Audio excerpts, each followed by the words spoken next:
The auction house was cold and dark. Bright lights pointed at the stage, making the rest of the room feel like shadows. Aliens of all shapes and colors filled the seats, talking loudly, laughing, drinking glowing drinks.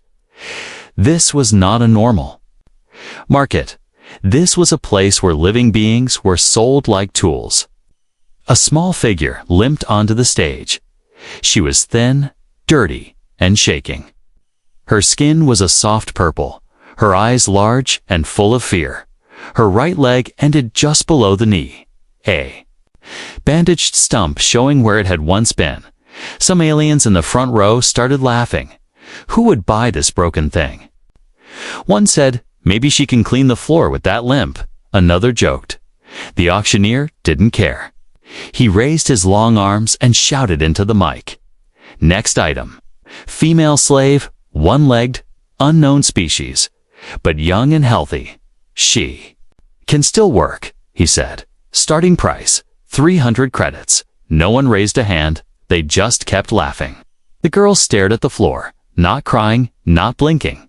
She had been here before. Sold, bought, sold again. This was just another day. The auctioneer tried again. 250 credits. 200. Fine, 100 credits, he said, annoyed. That's when the doors at the back opened with a loud creak. Everyone turned to look. A tall figure stepped inside. Walking slowly, confidently, he wore a long black coat, dusty boots, and had a calm face. He was human. Aliens whispered to each other. What's a human doing here? Is he lost? The man didn't stop to talk. He walked straight to the front, eyes locked on the girl standing on the stage. The girl looked up for the first time. Confused, the auctioneer blinked, then said, "Ah, welcome, welcome, sir. Would you like to bid?"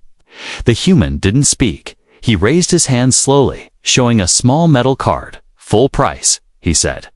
Loud enough for all to hear. Gasps filled the room. Full price. For her. Someone said, "Is he crazy?" said another. The auctioneer smiled. Sold. To the human, for full price. The girl stood frozen. Was this a trick? A game? A new kind of punishment? She was pulled off the stage and pushed toward the man. He caught her gently, holding her steady. "I can walk," she said softly, trying to stand. But her leg gave out and she fell. He caught her again. This time, lifting her into his arms, the room went silent, without a word. He carried her out of the auction house. Everyone stared as the door closed behind them. The girl didn't speak for a long time. They walked through empty streets, quiet. And full of strange lights, he carried her like she was something important. Something fragile, not like a slave, not like trash. He finally spoke. "Do you have a name?" She hesitated, then whispered, "Laura, I'm Jace," he said. "You're safe now." Laura didn't believe him, not yet. She had heard words like that before, but something about his voice was different. He didn't sound like someone trying to own her. Jace took her to a small ship hidden in a quiet hangar. It wasn't shiny or fancy, but it was warm inside. He placed her on a soft bed and handed her a blanket. "I'll get food," he said. "You need to rest." Laura looked around, trying to find the trap, the cameras, the chains, the test tubes. But there were none. Just a ship, and a man who didn't look at her like she was broken. She ate slowly, her eyes never leaving him. He worked at a table, fixing something with tools and metal parts. "Why did you buy me?" she finally asked. He didn't look up, because no one else would. "That's not a reason," she said. He looked at her, then said, "You were standing, even with one leg. You didn't cry, you didn't beg. That's strength." Laura didn't know what to say. No one had ever called her strong before. They called her slave, broken, useless, dirty, but not strong. That night, Laura stayed awake, listening to the soft hum of the ship. She didn't know what tomorrow would bring. She didn't even know if Jace was telling the truth. But for the first time in a long time, she didn't feel like property. She felt like someone inside the ship. Everything felt quiet. The lights were soft, the walls smooth, and the air warm. For Lura, it felt like another world.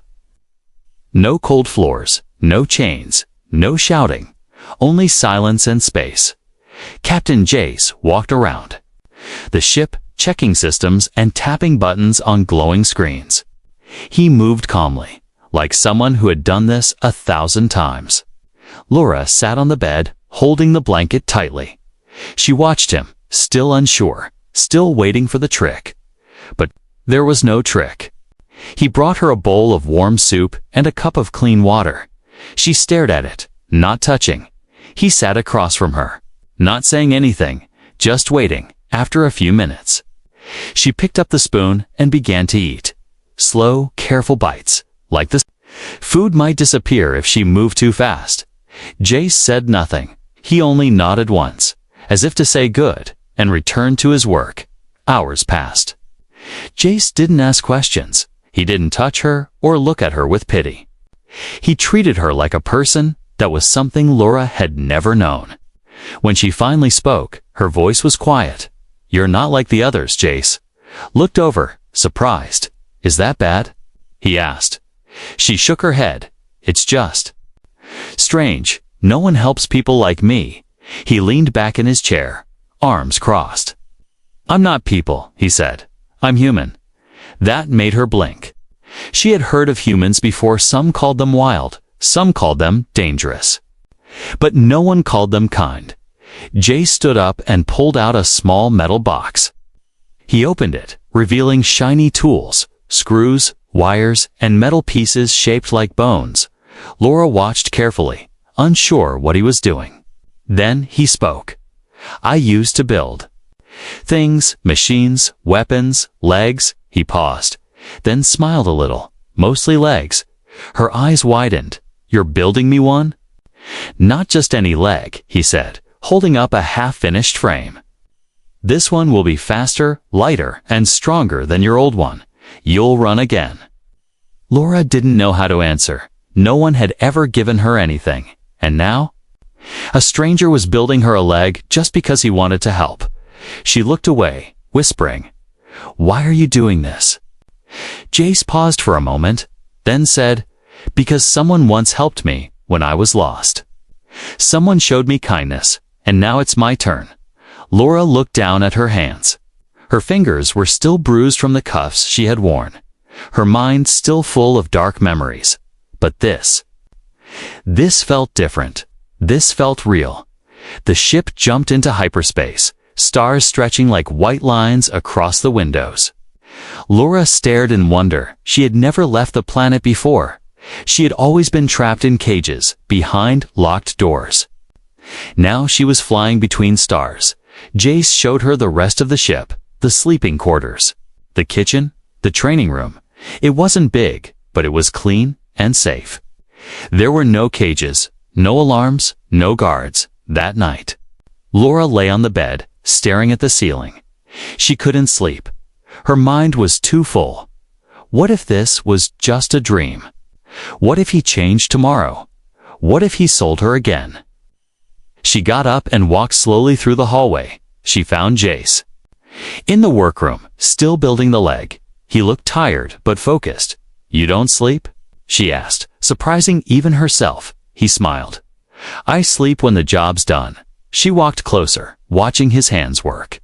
The leg was half finished, smooth and silver, shaped like hers, but better, stronger. "I can help," she said. He looked up at her. "You sure?" She nodded. He handed her a tool, and they worked together for the first time in her life. Lura didn't feel weak. She felt useful. Later, as the stars outside turned blue with the next jump, Jace handed her a small folded cloth. She opened it to find a soft glove inside. The fabric had tiny sensors sewn in, for balance, he said. When the leg is ready, Lura held the glove tightly. It wasn't just metal and wires. 'Twas a chance, a future. She sat back down, eyes heavy. "Now, where are we going?" She asked. Somewhere quiet, he said. A place to start over. Laura nodded slowly. As she drifted into sleep, she whispered one word. Thank you. Jace didn't reply. Kay just looked at her for a moment, then returned to the workbench.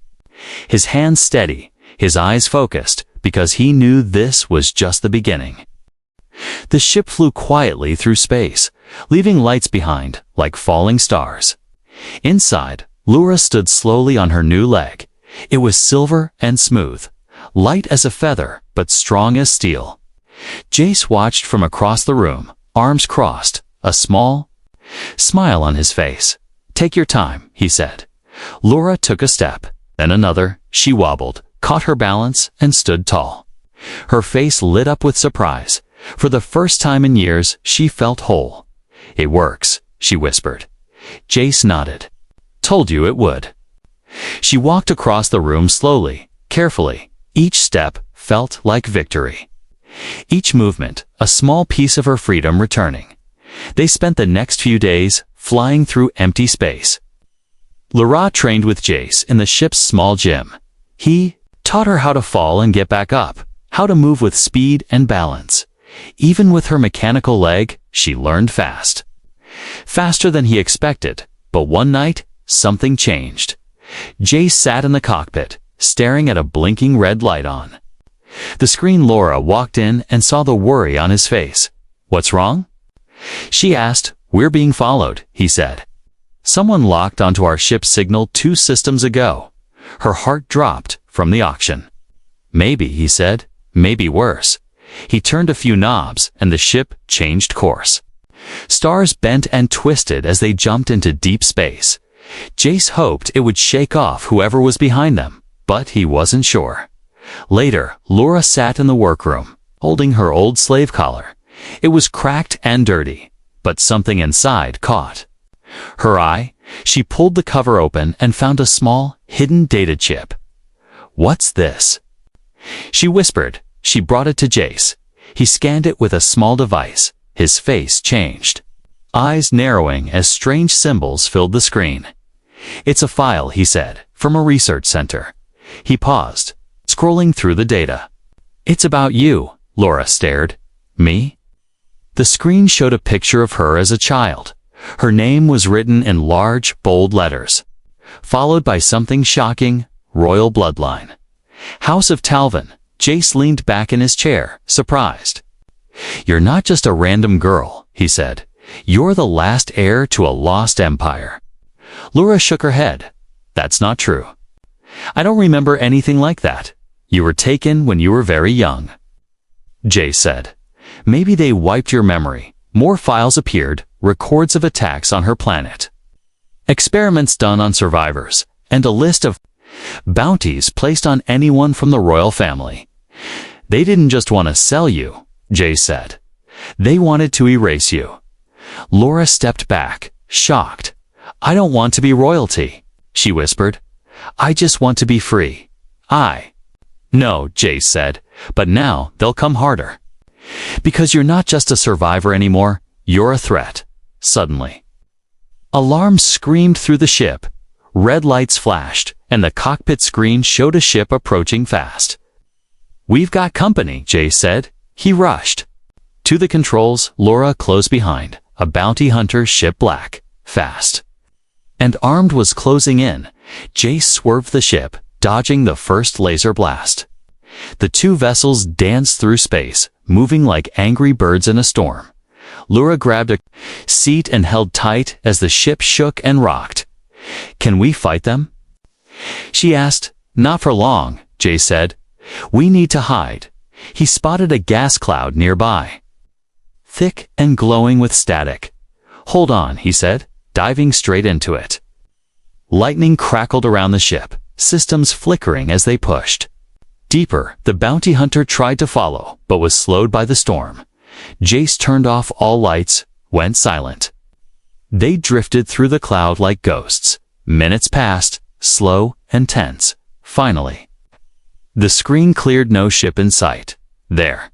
Gone, Jace said, breathing out. Laura looked at him, her voice steady now. What happens next? "We find a place to rest," he said, "and figure out what they're afraid of." She nodded, but deep inside she felt something new, not fear, something stronger. They didn't just want her erased. They were scared of her, of what she could become as the ship floated through the stars. Laura looked out the window and whispered to herself, "If they fear me, then I'll give them a reason." Jace heard her and smiled softly. That fire in her voice, he knew it well. It was the same voice he once used long ago before he became a captain. The stars outside blinked slowly as the ship floated through a quiet part of space. After escaping the bounty hunters, Jace and Laura needed a place to rest. A place where no one asked questions, a place to hide. Jace guided the ship toward a small mining colony called Rickenine. It was not on any map anymore. Forgotten after the mines dried up. Now only workers, drifters, and broken machines lived. There, it was the perfect place to disappear. Laura stood beside him in the cockpit, her eyes fixed on the dusty planet ahead. "Is this safe?" she asked. Jace nodded. Safe enough. They landed near the edge of the colony, where old storage buildings sat empty. The air smelled like rust and oil. Jace handed Laura a coat to hide her metal leg and alien features. "Stay close," he said. She nodded, pulling the hood over her head. Inside the colony, life was quiet and rough. People worked with broken tools, fixing machines older than them. No one looked twice at strangers. Everyone here was trying to survive, just like them. Jace knew someone here, an old engineer named Marn, who owed him a favor. They walked through the narrow streets until they reached a dark garage. Marn was tall, human, with one eye and greasy hands. He looked up, surprised but not angry. Well, Marn said. "Look who walked out of the dead zone. Need a place to stay," Jace said. "Quiet, hidden." Marn looked at Laura, then back at Jace. "This, her?" he asked. Jace didn't answer, but his silence said everything. Marn sighed. "You always find trouble." He waved them inside. The back of the garage had an old room with 2 beds and working lights. It wasn't clean, but it was safe. Laura sat on the bed, tired but alert. Later that evening, she walked through the colony by herself. Jace watched from a distance, letting her breathe. She saw children playing with broken robots. She saw old men fixing solar panels with shaky hands. And she saw something she had never seen before: humans helping each other, sharing food, laughing, fighting, and still coming back together. It was messy, loud, and full of emotion.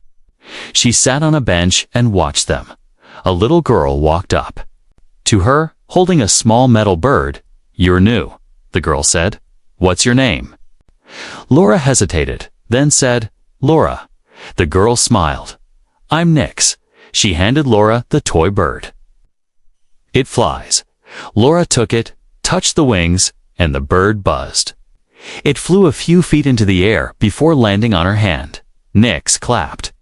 "You're good at it," then ran off laughing. Laura looked down at the toy, a soft smile forming on her lips. She had never smiled like that before, not in a long time. Later that night, she sat with Jace near the old ship. She looked at the stars, then asked, "Why are humans like this?" "Like what?" he asked. "Full of noise," she said, "but still kind."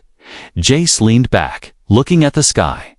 "Because we're not perfect," he said, "but we try. We fight," he added, "but not always for power. Sometimes we fight to protect, to save, to forgive." Laura thought about that for a long time. Then she said, "I want to learn." "Learn what?" Jace asked. "How to fight like a human," she said, "not just with weapons, but with purpose." Jace stood up, smiling. "Then let's start tomorrow." The next day, Jace began teaching her not just how to use her new leg for balance or speed, but how to defend herself. He showed her how to throw a punch without wasting energy, how to block, how to fall, and most of all, how to rise again. Every time she fell, he helped her up. Again, he said. She kept going. By the end of the week, she could fight him for 5 minutes without falling. Not bad for someone who used to crawl, but danger was still close. In a dusty bar on the other side of the colony, a strange man showed a photo. He asked about a girl with purple skin and a metal leg. He offered credits. A lot of them. Rumors spread like fire, and they reached Marn. He pulled Jace aside one night. "You need to leave," Marn said. Now Jace nodded. "We will." He ran back to the room. "Laura was packing already, I heard," she said. "We don't have much time," as they reached the ship. An old voice called out. It was Marn, holding a small device. "I wiped your ship's signal," he said. "Won't be easy to track now." Jace nodded. "Thanks." "You owe me," Marn said. Smiling, the ship took off under the dark sky. The colony disappeared behind them. Laura sat beside Jace, breathing slowly. "Do you think they'll keep chasing us?" She asked. "Definitely," he said. "But now you're ready." Laura looked at her reflection in the window. No longer a slave, no longer just a girl with a missing leg. She was something new now. A fighter, a spark, and she wasn't done yet. The stars outside the window were calm, but inside the ship, things were not. Jace flew the ship through an asteroid field. Hands steady, eyes sharp, Laura sat beside him, her mind full of questions. Someone was still chasing them, and the price on her head had doubled. "We need help," Jace said quietly. "There's someone I used to trust." "Who?" Laura asked. "His name is Terran," Jace said. "We served together in the Earth Defense Corps. He was like a brother to me." Laura wasn't sure. She had learned not to trust people easily, but Jace seemed certain. They landed on a small moon called Virex, a rocky place with gray skies and cold winds. Terran lived in a hidden bunker near the cliffs.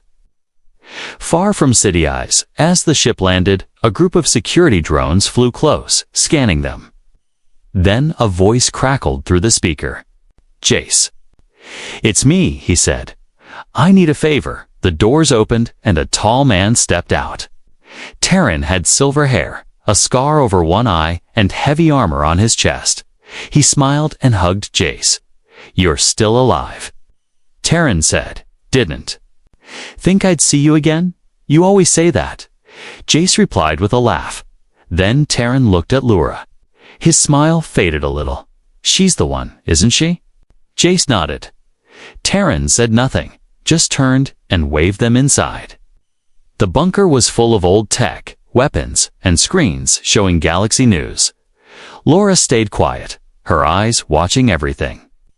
Terran offered her food, but she refused. Jace told him. Everything. The auction, the bounty, the chip, the truth about her royal bloodline. Terran listened, but his face was hard to read.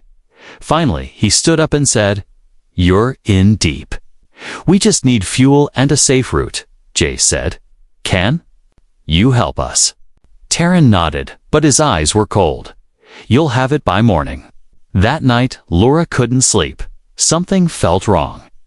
She walked through the halls of the bunker and found a locked room. Inside, voices whispered through a COM device. She leaned closer and heard Terran's voice. "Yes, she's here," he said. "I'll deliver her by sunrise. Double the bounty or no deal." Laura stepped back, heart racing. Her breath caught in her throat. She ran to Jace's room and banged on the door. He opened it, surprised. "What's wrong?" "Terran betrayed us," she said. "He's selling me." Jace's face went still. He grabbed his gear and weapons, then nodded. "Let's go." They moved fast through the bunker. Alarms started to sound. Terran's guards blocked the main exit, but Jace had other plans. He pulled Laura down a maintenance tunnel. It led to a hidden launch bay. Terran appeared behind them. Weapon drawn. "Don't do this, Jace," Terran said. "She's not worth your life." "You're wrong," Jace said. "She's worth more than you ever were." Terran fired, but Jace dodged. Laura picked up a loose metal pipe and swung, hitting Terran's hand. The weapon fell. Jace punched him hard, sending him to the ground. They ran to the ship and launched into the sky. Blaster fire chased them, but they escaped into orbit, inside the ship. Jace collapsed into the pilot's chair. Laura sat on the floor, shaking. "I'm sorry," she whispered. "I didn't mean to cause all this." Jace looked at her, his face soft. "You didn't cause this," he said. "They did." "You're not the problem, Laura," he added. "You're the reason I'm still fighting."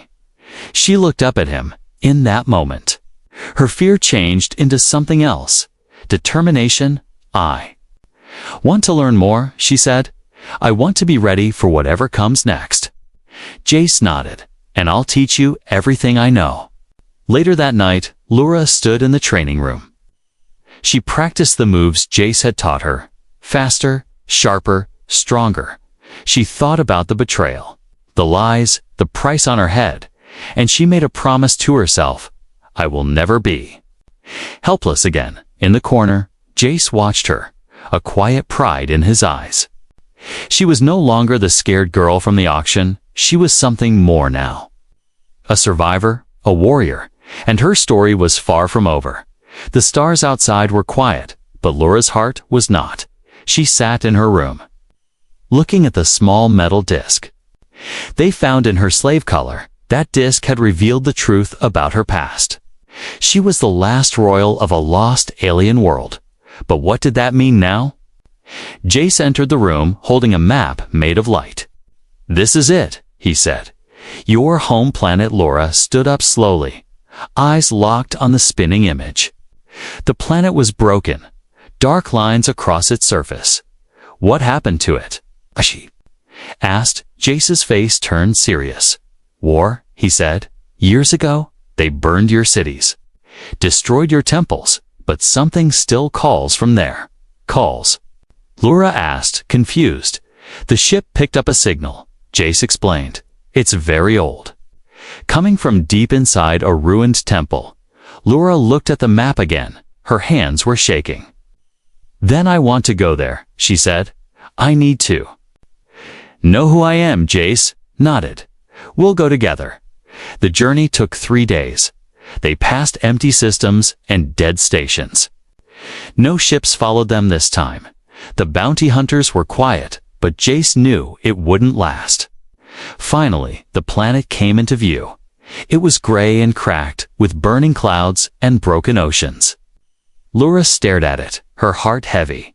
This was her home, but it felt like a grave. They landed near the old temple. The building was half buried under sand and metal. Tall stone doors stood cracked open, covered in alien writing as they entered. The air changed. It was colder, but calm.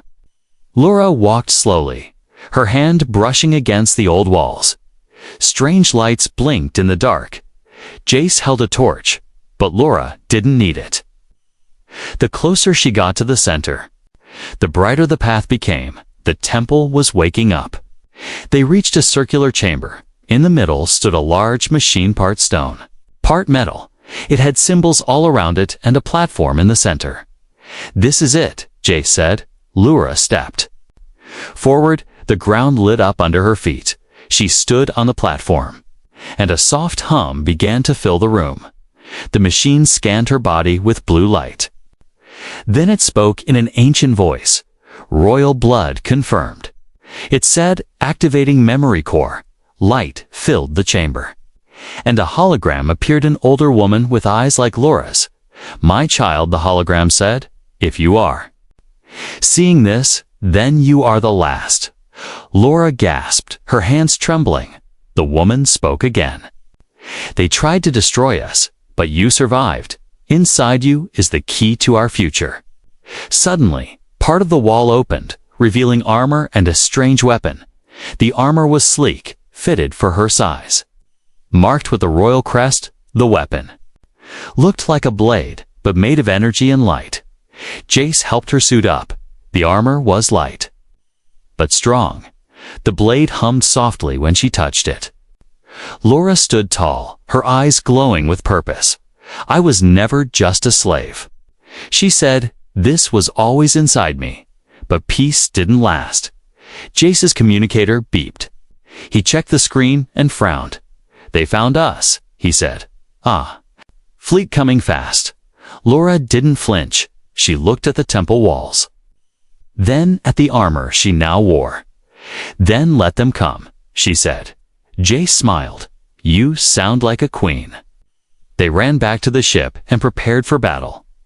Jace powered up the weapons while Laura scanned the area. The enemy ships appeared in the sky sleek black and ready to fire. But they didn't know the temple had defenses too. Laura's presence had awakened them. Towers rose from the sand, firing ancient beams of light into the sky. Some enemy ships exploded instantly.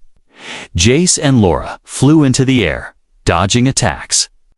And firing back, she used the energy blade to cut through drones. Her moves sharp and perfect. Jace covered her from above, blasting enemy cannons with his ship. Together, they were unstoppable when the last enemy ship crashed. The sky turned silent again. Smoke rose in the distance. The planet had protected its last heir.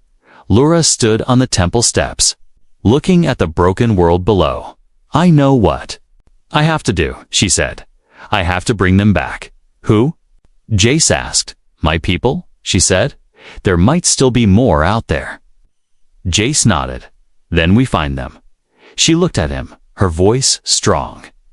I won't run anymore. He smiled, and I'll be right behind you. Together, they turned to the stars once again, this time not as fugitives, but as warriors with a purpose. The royal bloodline had returned, and the galaxy was about to remember why it feared them. The galaxy was changing. News had spread. The one-legged alien girl from the slave auction was not just alive, she was fighting back and not alone.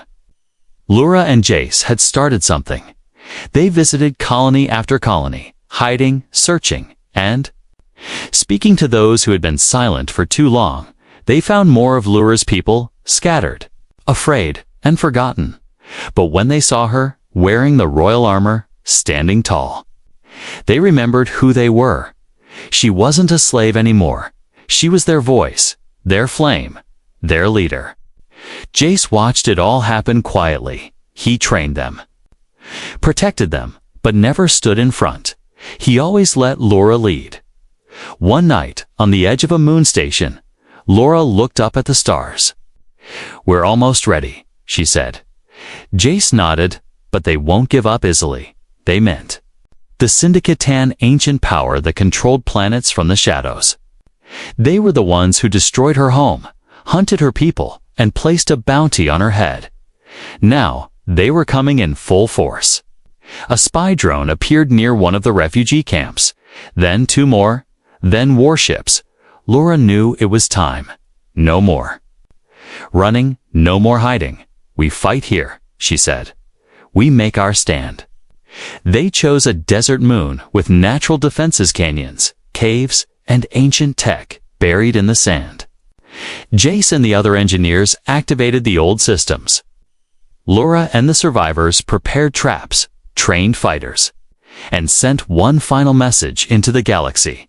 If you believe in freedom, her voice said. If you ever lost your home, your name, your hope, come, stand with us. And people did come, not just her people, but humans, ex-soldiers, pirates, androids, and rebels from 100 worlds. They came not for gold, but for something greater: justice. When the Syndicate fleet arrived, the sky turned black, thousands of ships, ready to burn everything. But the defenders were waiting. They were outnumbered, but not outmatched, because this time they had something the enemy didn't: purpose. The first wave hit like a storm. Explosions shook the ground. Smoke filled the air. Jace led the air units.